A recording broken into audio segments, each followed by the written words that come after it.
lasapin o ito isang problemang dapat lutasin. With that kind of mentality, you will already be standing on one side of the fence if you were going to be restful or anxious in life. John 16:33, Jesus says, I have told you this so that you might have peace in your hearts because of me. While you are in the world, you will have to suffer. But cheer up, I have defeated the world. Napaka-relevant po sa buhay natin mga kapatid, itong mga verses na ito. Kasi namin ng Panginoon, sinasabi ko sa inyo na dahil sa akin, pwede kayong magkaroon ng kapayapaan. Totoo, habang nandito kayo sa mundo, marami kayong lalasapin, haharapin, kakabakahin, problema. Pero, huwag kayong mawala ng pag-asa. Pasiglahin nyo ang inyong mga kalooban dahil napagtagumpayan ko na ang sanlibutan. Kuminsan, nagkakaroon tayo ng feeling na defeated because we think we are the ones fighting. But the Lord is our champion. Nabuhay siya at namatay para sa atin. Ang lahat ng tagumpay ng Panginoon ay tagumpay natin. At siya'y walang kabiguan. Maging ang kamatayan na hindi nagtagumpay na siya'y hawakan ng matagal at siya'y nabuhay na muli, isang pangako na ang lahat ng sumasa kanya ay mabubuhay ding muli. Kasi sabi niya, alam nyo, kaya lumalaki ang problema nyo, pinapalaki nyo. Kaya bumibigat ang kalooban nyo, pinapabigat nyo. Totoo, kung magiging makasanlibutan lang kayo at mag-iisip lang kayo bilang mga karaniwang tao, talagang marami kayong dapat ikatakot at hindi kayo papapahinga. Pero bakit nyo gagawin yung matakot? Samantalang napagtagumpayan ko na ang lahat. That in Christ we have our victory. That even in our personal performance, we might fail every now and then, but it is not our performance that counts, but the performance of the Lord. Hindi yung kulang sa atin ang binibilang, kundi yung kapupunan na ibinibigay ni Jesus. Hindi yung ating karumihan, kundi yung paglilinis ng kanyang dugo. Hindi yung ating mga kamalian, kundi yung kanyang pagiging tama. Ang siyang ibinibigay at ibinibihis sa atin, kaya marapat lang na atin itong unawain. Life is indeed a gift to be enjoyed and shared. Like love, enjoyment and happiness is like a handful of sand.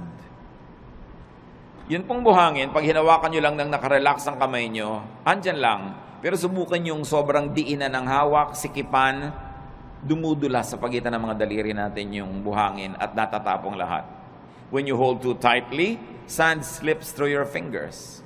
And happiness is like that. Enjoyment, like love, is like that. Pag sobrang mong hinigpitan, nawawala. Dapat relax ka lang. Relaxing and knowing how to relax could be a great tool of survival in this age of stress. Marami talagang stress ngayon.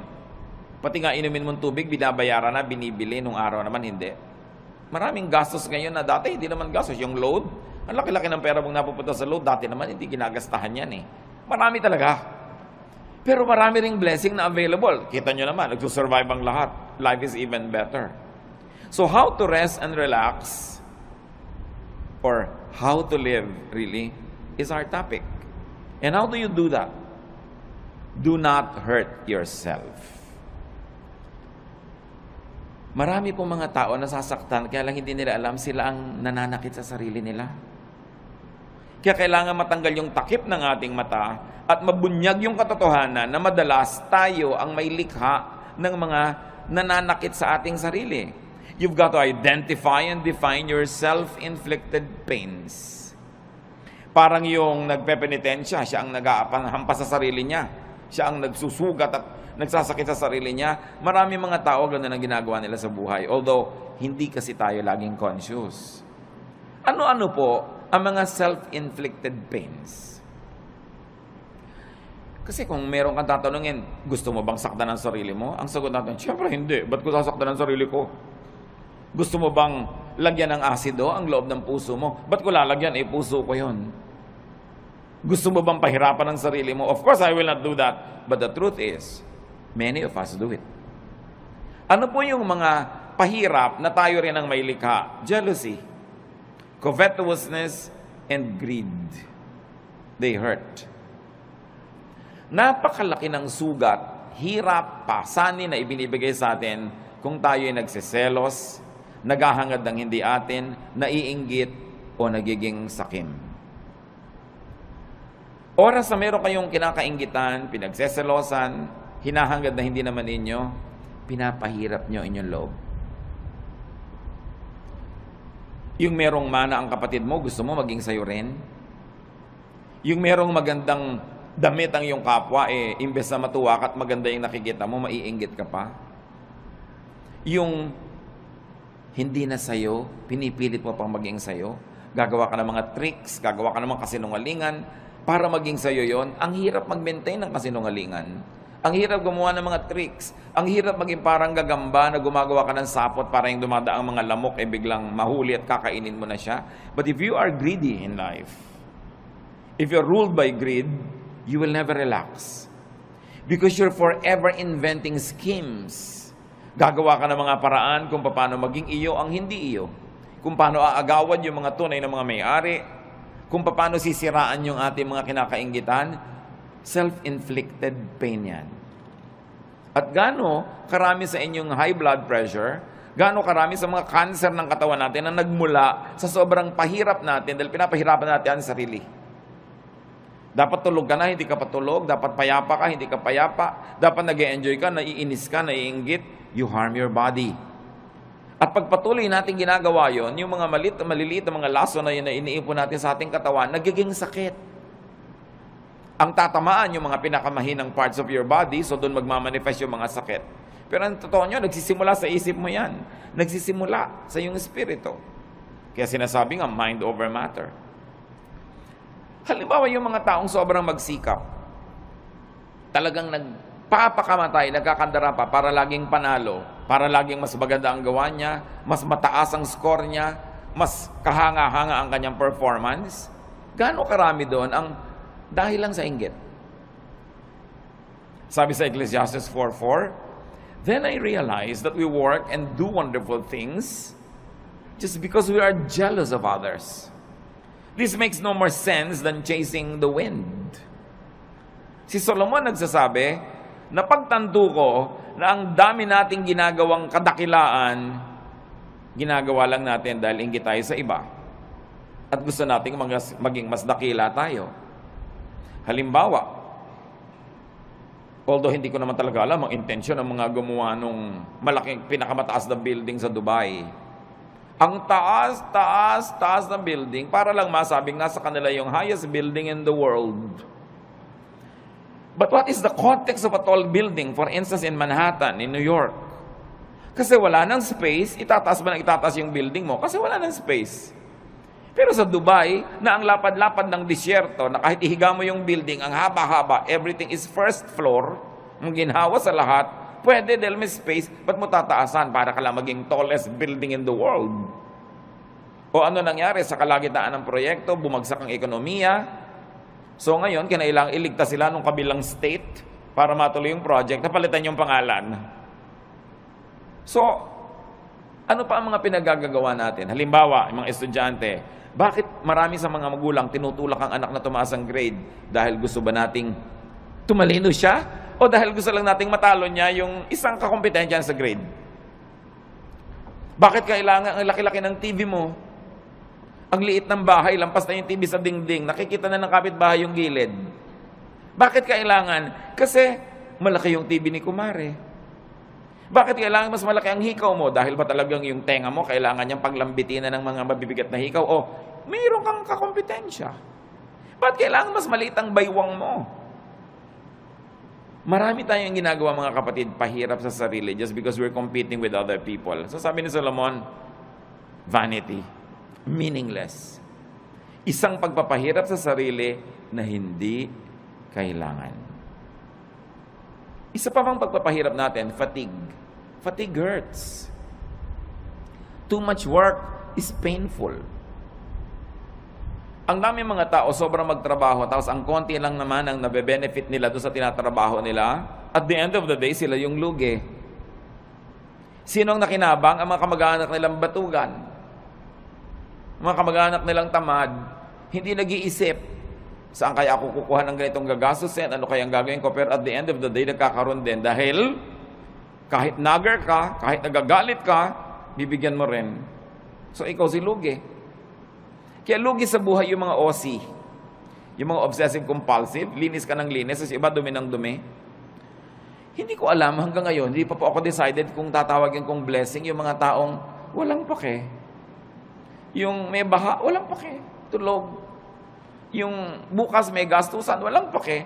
Pero at the end of the day, nabuhay din sila ng 70, 80 years old, masaya pa sila. Kaysa ikaw, worry ka ng worry, isip ka ng isip.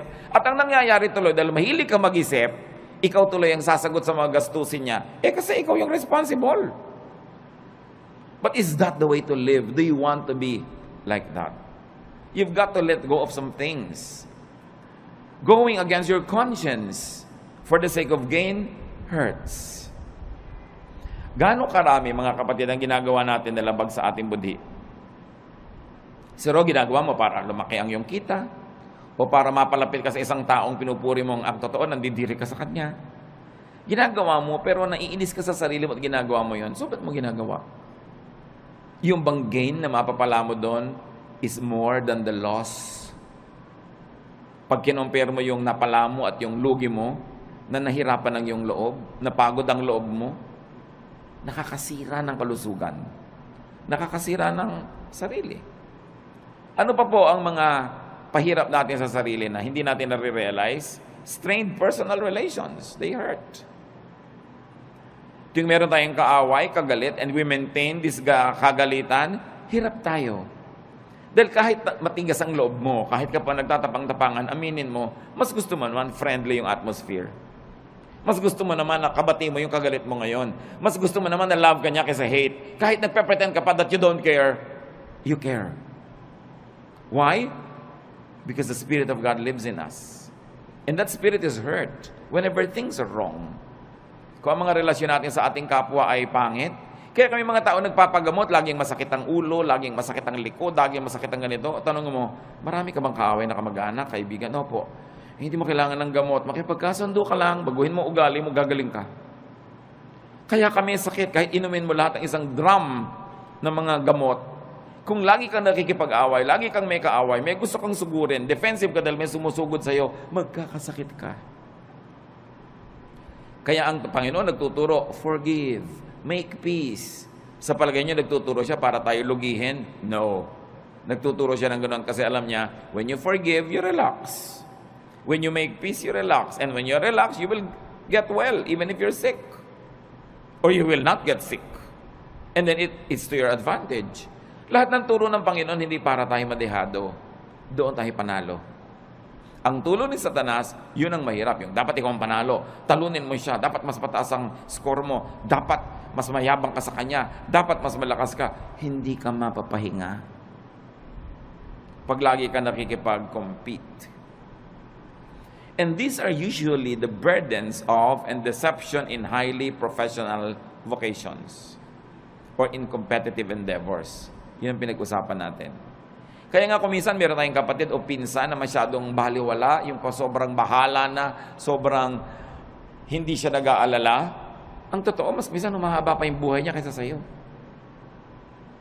Siyempre, ayaw naman natin maging ganon. Pero meron tayo kahit konting dapat matutunan doon sa mga taong marunong magsawalang bahala paminsan-minsan. Kasi pwede mong punuin ang buhay mo ng puro takot. Pero anong mapapala mo? Obserbahan nyo sa aeroplano, pag magte-take off, iba-iba reaksyon. Meron talagang yung naninigas ang panga, nananalangin ang hindi matapos-tapos. Minsan magdalangin ka ng isang beses, tapos tama na. Ba't walang patid? Para ka nalang laging natatakot, nagte-take konting tagtag ng aeroplano, takot at takot. Meron naman, kain ng kain, may natutulog. So, if pare-pareho rin yung darating, kung 1 oras kayo sa loob ng aeroplano, o 5 oras, o siyam, pare-pareho rin naman kayong lalabas sa aeroplano na yun pag nag-landing, pero ikaw hindi ka nag-enjoy kung warrior ka. Because it's in your mind. Kaya nga po sabi ko doon sa mga laging natatakot, to myself included sometimes, when you get tempted to be afraid, may kilala ka na ba? Personal na kilala mo na namatay dahil sa plane crash? Wala pa akong natatawang na yes ang sagot. May kilala ka nang namatay dahil nabundol ng tricycle. Meron. Meron kilala ka nang namatay na nasa kama lang, binangungot, namatay. Meron. May kilala kang nasa ospital, naliligid ng mga doktor, namatay. Marami. Yung pala, mas marami doon. Di mas matakot ka matulog. Mas matakot ka maglakad sa kalye. But pag sasakay ka, takot na takot ka because you're psych yourself up to be afraid while flying is the safest way to travel. So it's all in your mind. Ba't mo papahirapan na yung sarili? Kung pwede ka naman mag-relax. And besides, kahit mag-worry ka, makokontrol mo ba yung hangin, yung aeroplano? No. So meron tayo dapat na punto na pwede tayong magsawalang bahala. Total, wala ka rin naman magagawa kahit sikapin mo na bahalain mo yun, hindi rin pwede. Worry hurts. When you worry so much. So do not worry. Do not play God. Ano po ang kinalaman, mga kapatid, ng worrying and playing God? Making things work is God's role. Yung hindi mo control, katulad doon, lumilipad ka na, hindi mo control yan eh. So hayaan mong God ang mag-isip doon. Colossians 1:17, God's Son was before all else, and by Him, everything is held together. Sa pamamagitan ng Diyos Anak, ang lahat ng bagay ay nagkakakapit-kapit, nagkakalakip-lakip, umaandar ang mundo, umaandar ang sinukob, umaandar ang creation dahil sa Diyos Anak. Hindi dahil sa iyo. So kung meron dapat mag-worry how to make things work, siya, hindi ikaw. Ang dapat mo lamang gawin, yung papel mo. So kung engineer ka, i-check mo kung maganda ang makina ng mga aeroplanong chine-check mo. Kung ikaw ay may papel, gawin mo yon at pagkagawa mo noon, leave the rest up to God. Kaya mahalaga, ginagawa mo lang yung papel mo. Sabi nga ng Desiderata, the universe is unfolding as it should. Sisikat ang araw, bukas, tulungan mo man o hindi.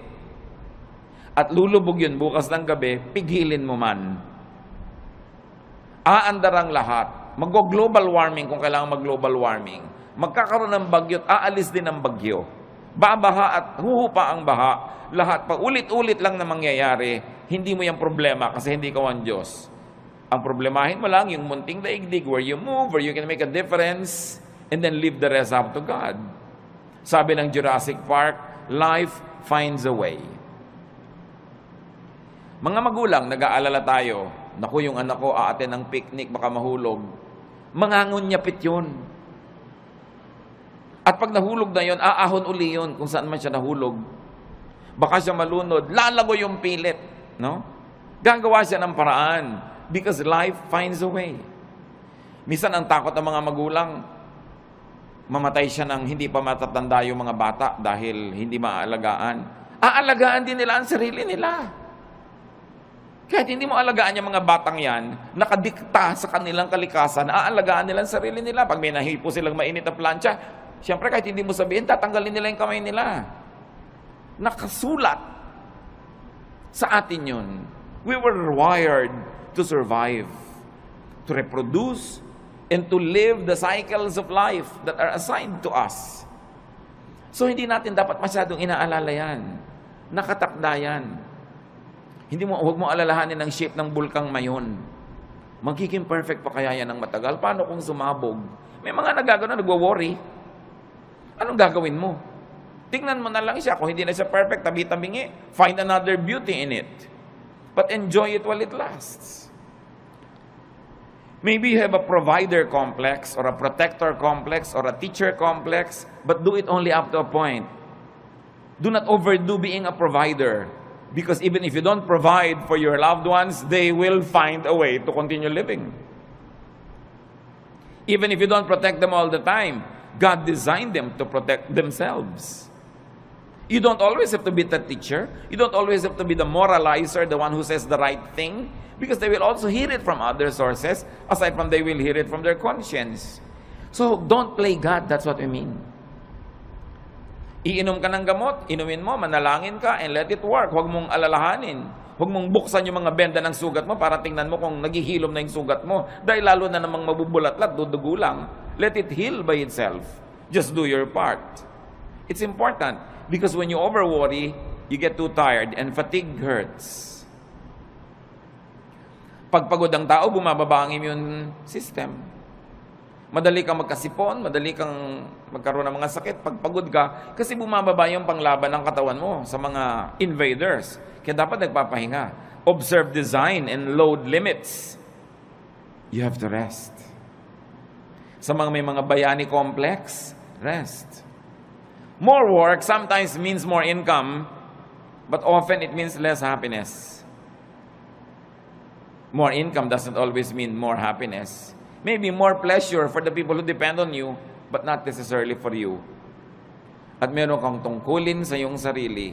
Bago pa man ang tungkulin mo kahit kanino, kailangang buhayin mo ang sarili mo, pasayahin mo ang sarili mo, ipahinga mo ang sarili mo, at huwag mong payagan kahit yung mga minamahal mo, napatayin ka, sipsipin ang dugo mo, istrohin ang dugo mo, nag-e-enjoy sila, tapos ikaw yung nangangalirang at natutuyo. You have a duty to yourself. Life is a primary duty of life. At paglabag sa utos at kalooban ng Diyos na nagbigay sa ng buhay, napabayaan mo ang buhay mo. Kahit pa nga yung pagpapabaya mo, pagdugtong sa kaligayahan ng iba. Kahit sa airlines, makikita nyo doon sa kanilang mga anunsyo ng kaligtasan, pag nawala ng oxygen sa cabin, may malalaglag ng mga oxygen mask, anong gagawin mo? Una mong lagyan ng sarili mo. At pag nakakahinga ka na ng tama, at saka mo tulungan yung bata o yung matanda o sino man, you have a duty to yourself. And it's not selfishness. You were wired and created by God to protect the life that was assigned to you to protect. Yung ibang tao, ipoprotect nilang life nila. Sometimes we are overprotective But they will protect themselves because they too were wired to protect themselves. So do not overwork yourself. Rest from overwork. Learn appropriate contentment with what you make. Yung mga iba, lalo mga professionals, may kasabihan nga ngayon, dahil alam niyo sa Korea, South Korea, sobrang modernization at sobrang materialism tuloy dahil puro pera, may kasabihan ngayon doon, a Korean man gets stomachache when his cousin builds a new house. Dahil naiinggit siya, bakit may bago siyang bahay? Anong problema ko? Ba't di ako nakakapagpagawa? So papagawa din siya. The competitiveness is too much. That's why one of the highest rates of suicide dyan. Dahil sa competitiveness. 1 Timothy 6:6-7, and religion does make your life rich by making you content with what you have. We didn't bring anything into this world and we don't take anything with us when we leave. Sabi dapat kontento ka kung anong meron ka. Hindi sinabi na kung ano na lang nandyan pwede na. Kasi itinuro, 6 days you shall work and on the 7th you will rest. So it follows that you will really achieve, that you will acquire, that you will amass, and you will have. But the point is, be contented with what you naturally have. So kung ito pa lang yung kinikita mo ngayon, ginagawa mo naman yung best mo, huwag mo i-compare sa kita ng iba to the point that you will kill yourself trying to beat that other person and trying to make more. Kaya nga sa mga highly professionalized fields, totoong-totoo yan, ang daming may ulcer, ang daming may insomnia. So they squander their youth trying to make money, and when they are old, they use all their money to become healthy again. So mahalaga, iniingatan mo yung katawan mo na may limit ang pwede kong gawin. Hindi ako pwedeng lagi nagpapakabayani. Hindi ko laging sosolve ang problema ng daigdig. I will have a healthy level of self-preservation. Do not strain yourself to make now what you should still make tomorrow. Yung kikitain mo pa bukas, huwag mo nang kitain ngayon. Magpahinga ka naman. At sabi ni Solomon, the more money you make, the more people come to spend it. And don't you find it true? Nung maliit ang kita nyo, hindi kayo pinapansin ng mga tao, so yung maliit na kita nyo, kasya sa inyo. Nung lumaki-laki, biglang naalala na ngayon ng nanay mo na malaki yung kita mo, naalala ng kapatid mo, naalala ng pinsan mo, heto na ngayon nakadaing sa'yo, nakahingi. Lumaki pa lalo ang kita mo, pati mga pinsan mo ngayon nagdadatingan na para makihalo at makikuha sa mga kinikita mo. So ikaw ang mag-isang nahihirapan, nagdurusa, yung iba ibinebenta ang kaluluwa, ginagasgas ang muka, sinasaktan ng sarili para kumita, tapos ang daming humuhot-hot. Do you like that? Pag marami kang kinikita, maraming makikiparte. Dadaming kamag-anak mo, maraming tutuntun sa'yo. Hindi naman masama maging matulungin tayo, but making more money at the expense of your health and peace does not always benefit you. Probably it benefits other people. And this is not what you want to happen in your life. Do not strain yourself. Natural lang dapat. At sabi ng Panginoong Jesus, let the day's own trouble be sufficient for the day. Tomorrow will be another day. Another problem with a solution. Do not try to solve the problems of tomorrow with today's solution because today's solution is only for today's problem. Parang yun ding pera mo, for today lang yun, so spend it. Paano bukas? Tomorrow you will earn again and you will spend for tomorrow. But when you spend your income now for what you will still have to spend on today and tomorrow, kulang. Kaya dapat, hindi rin natin fast forward ang expense. Don't spend more than what you earn. And you should be responsible in handling your money. Kasi, para hindi ka ma-stress. At, para hindi ma-stress ang mga mahal mo sa buhay. Kasi kung minsan, sobra kang relaxed. Kaya namang pala nagkakaganon, ang sobrang nahihirapan yung kasambahay mo. Magkakapera ka, gagastahin mo sa walang kwenta. Pagdating ng bill ng kuryente, ng tubig, itong kasambahay mo nagbabayad. So ang pinag-uusapan natin mga kapatid is how to rest and also how to let your loved ones rest. And that happens only when you are responsible. So responsible enough tayo. Do not be overly competitive, but don't also be overly sacrificing for others. Yung sobrang pagsasakripisyo para sa kapwa, hindi yan turo ni Jesus. Turo lang yan ng simbahan kumisan. Mark 6:31, a very interesting episode in the Lord's ministry. But so many people were coming and going that Jesus and the apostles did not even have a chance to eat. Then Jesus said, let's go to a place where we can be alone and get some rest. Sasabihin niyo ba, very un-Jesus yata? Ang daming tao na kailangan ng pakainin. Ang daming taong kailangan pagalingin. Kailangan ipanalangin. Kailangan i-counsel. Kailangan turuan. Kailangan palayasan ng mga espiritong nakatira sa kanila. Pero pagod na sila. Ano sabi ni Lord? Shh, halik kayo. Tahimik tayo mawala dito. Iwan natin ang mga taong yan. Pumunta tayo sa isang lugar na tahimik na hindi na tayo masusundan. Magpahinga tayo at kumain doon. Do you do that? Mga kapatid, kung minsan, sobra kayong palatulong sa inyong mga kamag-anak at yung asawa niyo naman, cooperative. Pero sinasabi niyo ba kung minsan sa asawa mo, huwag muna nating isipin yung mga kapatid mo at kapatid ko, tayo muna magbakasyon. Dapat ganun. Hindi puro sakripisyo. Yung nakatira ka sa isang bahay na ang ingay-ingay, nakakatulig, kahit sa katumingin may muka, siksikan. Hindi mo masabing sa asawa mong, minsan, mag-motel naman tayong dalawa, honey, para tayong dalawa lang, makapag-salarinan. Dapat mong ginagawa yun. Jesus showed us the way. Don't overkill yourself giving to others.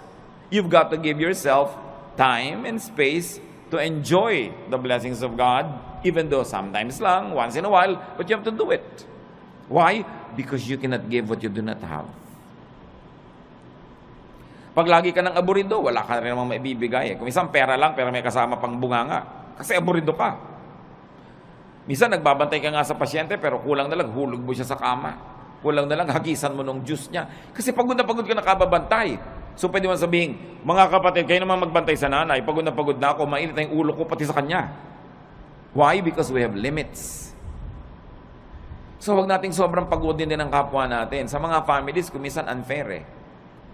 Yung nag-aalaga sa magulang, yung isa lang napa-assign, dapat take turns. Para fresh ka. Kung may mga hirap, kailangan you take turns facing the difficulty, hindi lang isa yung naka-assign. Observe your limits and observe your Sabbath. Yan, Panginoon, sabi niya, iwan muna natin sila. Kahit mamatay tayo dito, katutulong, hindi pa sila mauubos. So, kailangan magpahinga rin tayo. Dahil, habang mahal ni Jesus yung mga taong tinutulungan, mahal din niya yung mga manggagawa na kasangkapan para tulungan ang mga yon. So huwag niyong aalaw yung sarili niyo na maging manggagawa lang o ang mahal niyo sa buhay na nagko-cooperate, kayo na lang, tapos puro benefit ng iba. You have to learn to set time and space for your own enjoyment. Every day, every week, every month is long enough for you to have that private, pleasurable moment. We all need that to keep our sanity. Para hindi ka mabaliw. Kaya yung nasosobrahan, hindi ba, kinakausap na ang butike, nakikipag-chess na sa anino, at nakikipagtalo kung sinong nanalo. Why? Wala man lang pahinga. Walang relaxation. Another self-inflicted pain is anger. Anger hurts.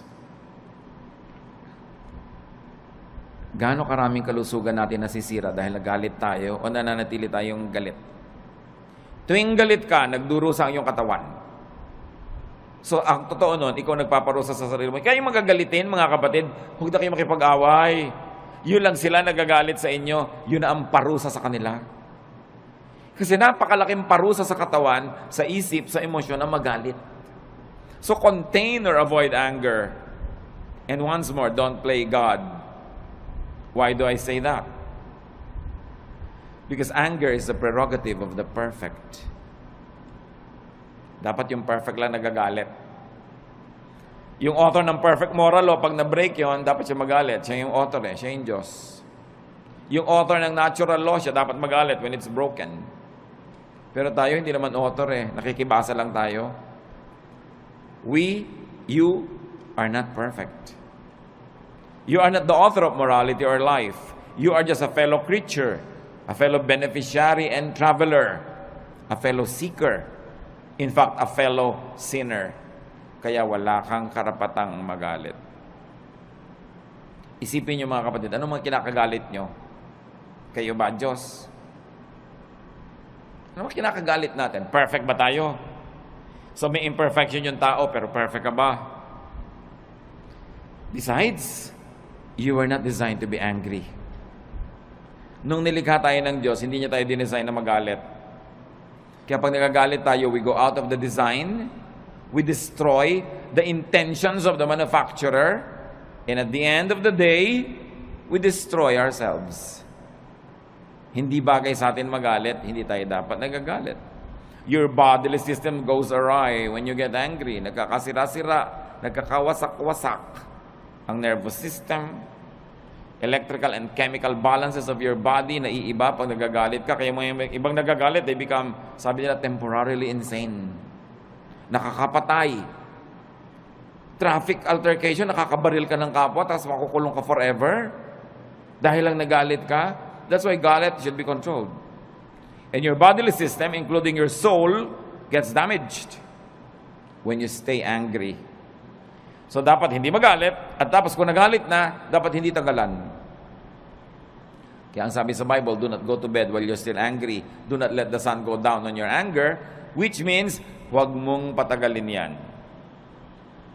Pero yung merong nagdaramdam sa inyo, 7 taon na, gusto niyo bang tumapa kayo sa tamtax at huwag niyong alisin sa talampakan niyo ng 7 taon? Ito yung naglalakad kayo, kumikirot, lumabaon, nagnanana.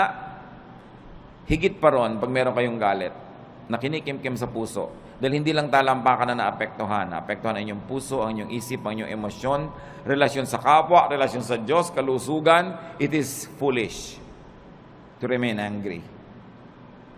So, don't remain angry dahil kayo banal. Pero kung hindi kayo banal, at least be intelligent. Still don't be angry. Because it's not good for you. Huwag kayong magkimkim ng mga sama ng loob. Ibulalas nyo kung kailangan ibulalas o ipatawad nyo na lang, pero huwag nyo kimkimin. Huwag nyo kimkimin. Nararanasan nyo na ba na mapapadighay kayo, hindi nyo maidighay-dighay? Di ba ang hirap kimkimin? Subukan nyo magkimkim ng sinok. Ang hirap. At yung mga kinikimkim pa natin, mga kung ano mga sama ng loob, may LBM kayo, kinikimkim nyo, ayaw nyo ilabas, ano mangyayari sa inyo? Di ba alam nyo mangyayari sa inyo? Masahol pa ron ang galit. But Satan is so deceptive that we don't realize that simple anger is destroying us. Pag nakita mo yung tao, tumataas ang presyon mo. Pag naalala mo siya, nawawalan ka ng ganang kumain. Baka maging violente ka pa. Lugi ka. So rest and relax. Rest your body, your senses, with pleasure and beauty. Kaya kailangan natin ng kagandahan. Kailangan natin ng kasiyahan. Observe the human body. It's really a fun machine.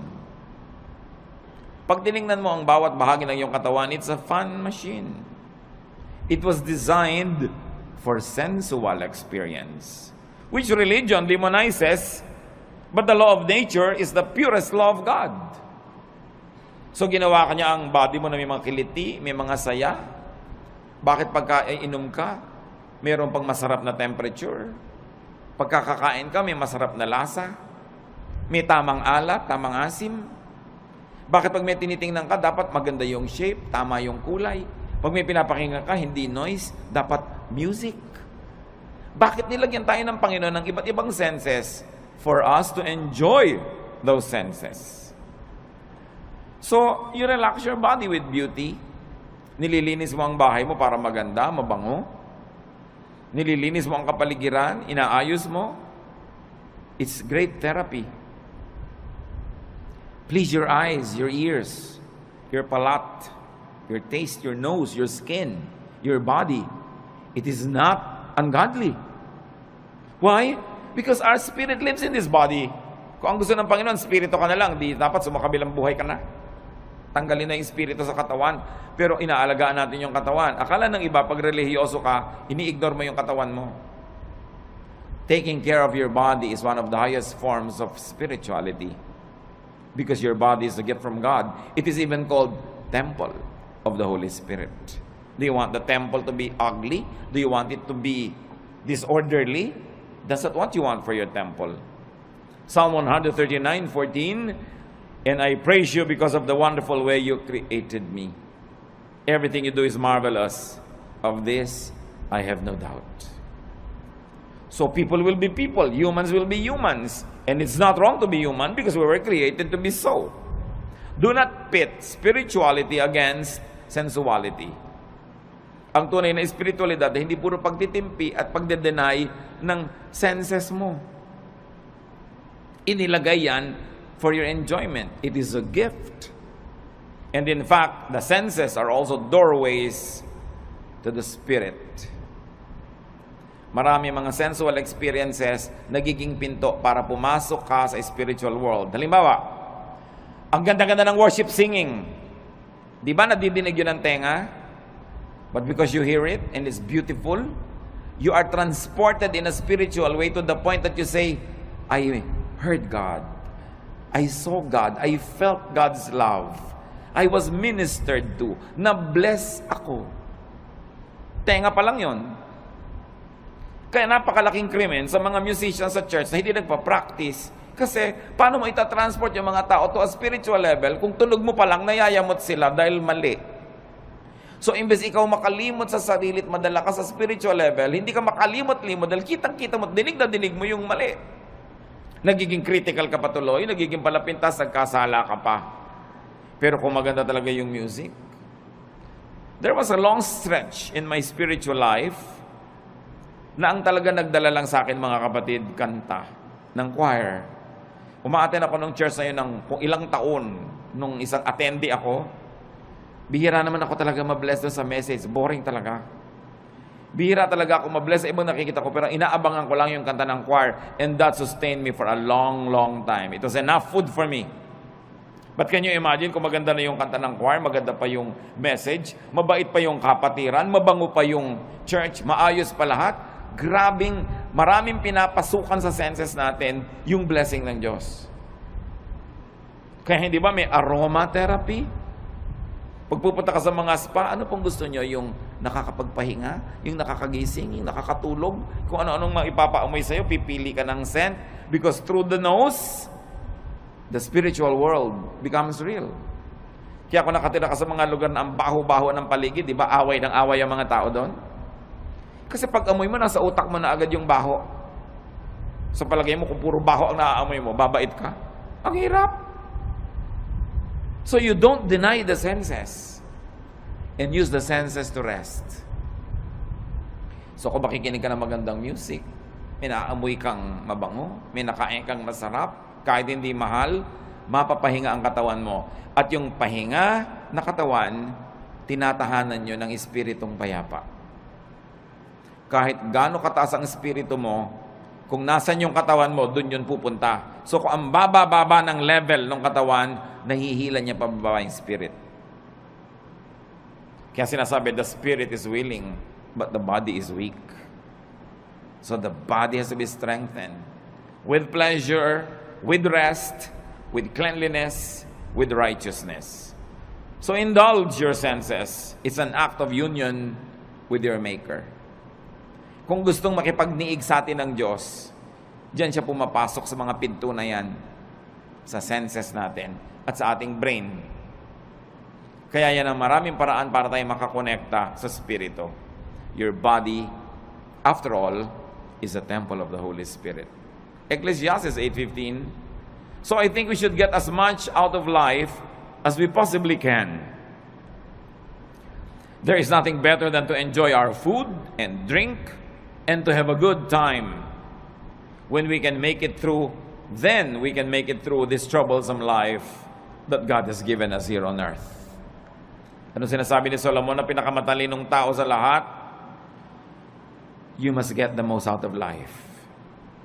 You must get the most pleasure. You must get the most fruits.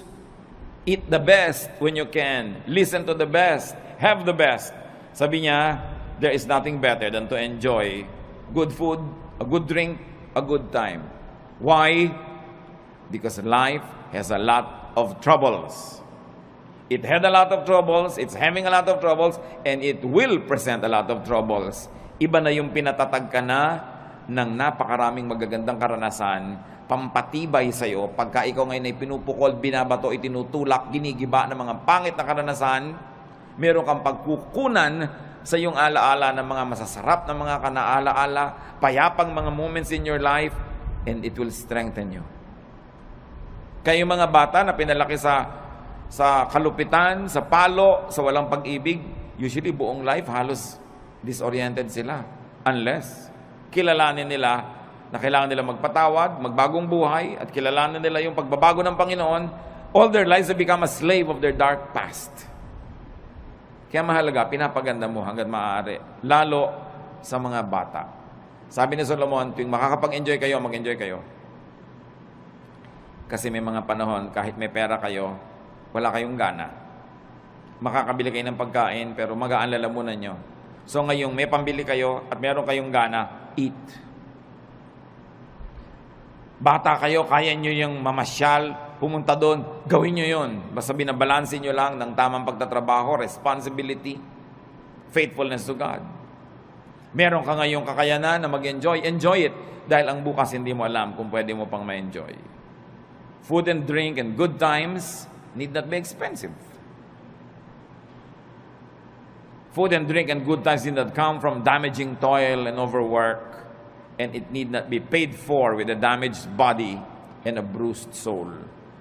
Hindi totoo ang chismis na kailangan mo pa magkasala, magnakaw, gumawa na masama para ka mag-enjoy sa buhay.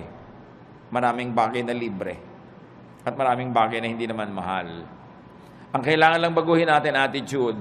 We must remove from our value system the notion, the mistaken notion that spirituality means suffering all the time. If God likes you to suffer, bakit niya lagyan ng nerve endings ang iyong katawan that is meant for enjoyment? Because God likes us to have a good life. No eye has seen, no ear has heard, no mind has conceived what God has prepared for those who love Him. Another way to relax and how to live is to rest your spirit by doing good.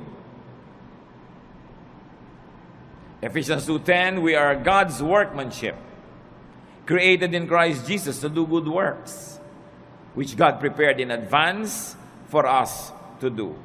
Sabi, likha tayo ng Diyos. Nilikha kay Jesus para gumawa ng mga mabuti at yung mga magagandang gawain natin, inassign na noon pa man, bago pa tayo sinilang. So may assignment tayong lahat na gagawing mabuti. At pag hindi nyo ginagawa yon, may bahagi ng inyong puso na lamukot, lukot, tiklop, pipi, nagdurugo, nasasaktan, may kirot. Kasi wala ka sa design. Dapat hanapin mo, kapatid, ano yung assignment mo sa mundo, anong mission mo.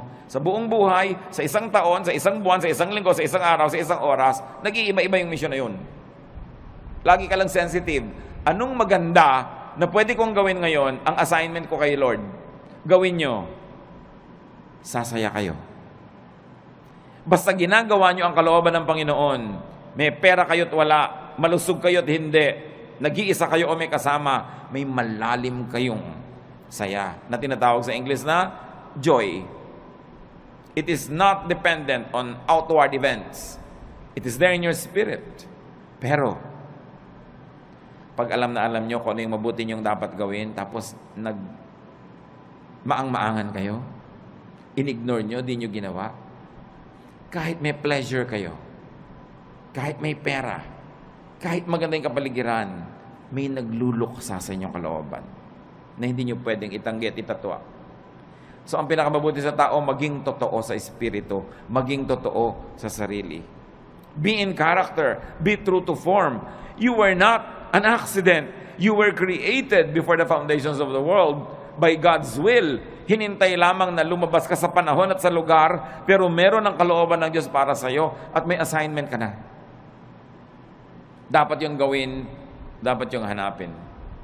Pag hindi mo ginagawa yon, may pera ka man, mataas man ang iyong kalagayan, sikat ka man, may kulang. Parang naglalakad kang merong bato sa loob ng sapatos mo na natatapakan mo, hindi masaya, hindi masarap. Psalm 62:1, my soul finds rest in God alone. My salvation comes from Him. Hindi tayo mapapahinga hanggang wala tayo doon sa sentro ng kalooban ng Diyos. So huwag makipagtunggali, huwag lumaban, makiayon. Flow with the Spirit of God, enjoy the trip, enjoy life, do what you have to do good, be righteous, and then meet your Maker when time comes. There will be no regrets when you have lived a full life.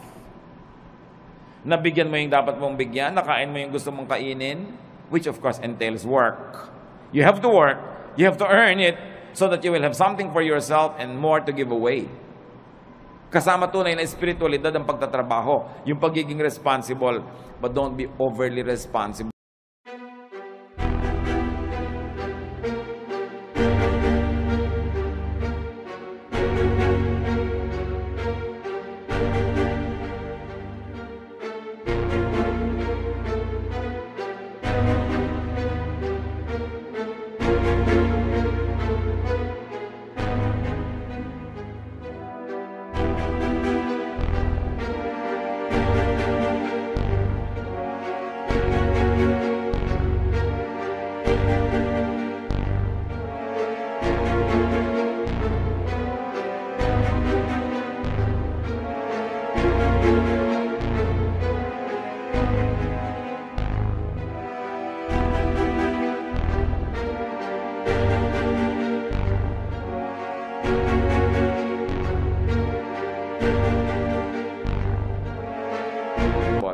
Because you will only be full of stress.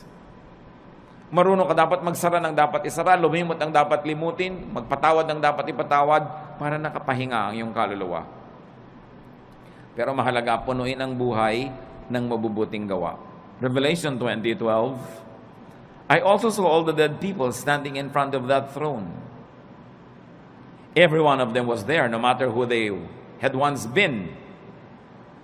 The book of life was opened. The dead were judged by what those books said they had done. So lahat ng ginawa natin, ginagawa, gagawin pa, nakalista, at magiging basihan ng final judgment. Doing good places you in the path of God's blessings. Doing good gives balance and peace. Halimbawa, mga kapatid, nalilito kayo, gagawin ko ba mabuti o yung hindi mabuti? May masama sa akin, gagantihan ko ba ng mabuti o ng masama rin? Huwag na kayo malito. Gawin nyo na lang yung mabuti. Because God is a perfect accountant. Marunong siya mag-debit, credit, balance. Halimbawa, meron kang ginawa ng mabuti na hindi mo naman dapat gawan, sumobra. Sa palagay nyo, hindi ibabalik sa ni Lord yung sobra. Pero meron kayong dapat gawa ng mabuti, pero kulang ang ginawa nyo. Sa palagay nyo, hindi kayo sisingilin. Kumuha ka na lang ng tama. Huwag kang mag-alala na sumobra yung tama. Kasi, credit yon.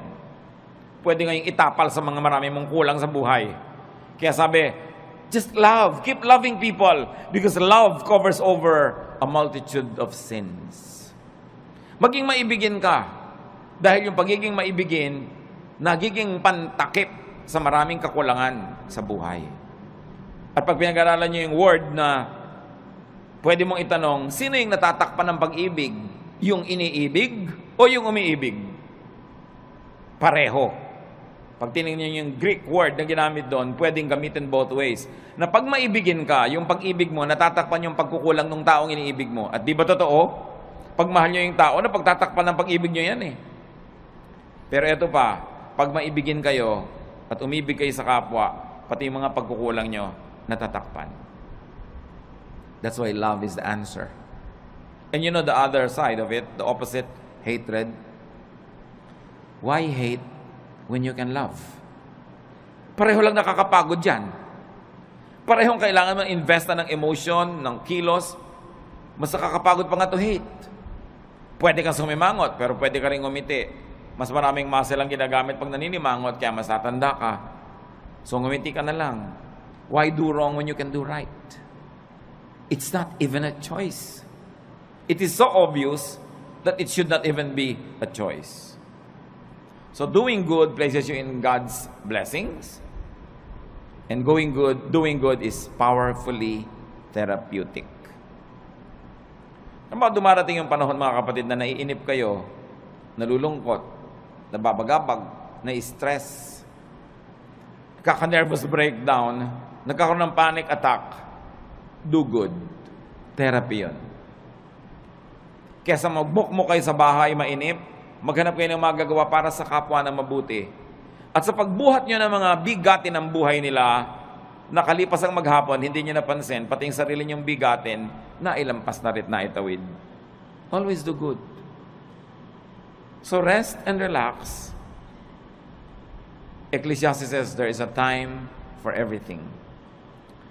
Work correctly, rest correctly, plant and harvest what you plant, and enjoy the harvest, and share the harvest with people.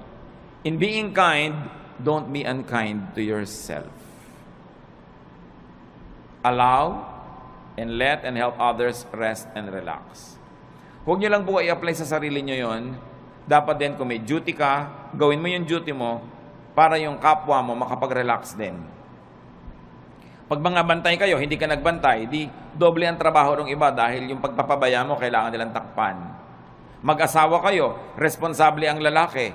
Pag irresponsable yung babae, yung lalaki has to work double. Napapagod siya kasi nagpapabaya yung babae. Ganon din yung lalaki.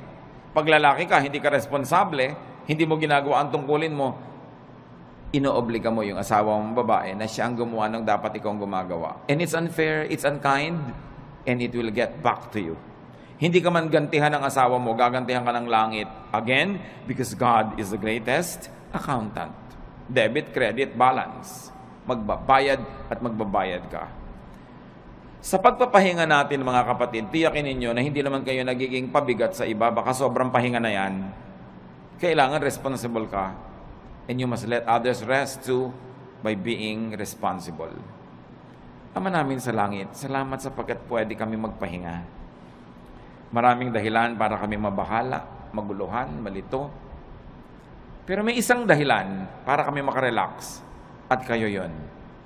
You are our God. You are our Creator. You're the author of life. You're God of heaven and earth. And you love us. Because of that, you guide us, you teach us, you correct us, and you balance our lives. Turuan niyo kami, Panginoon, na gawin ang dapat namin gawin bilang nilalang at magkaroon kami ng wisdom na ipasa inyo yung para sa inyo na siya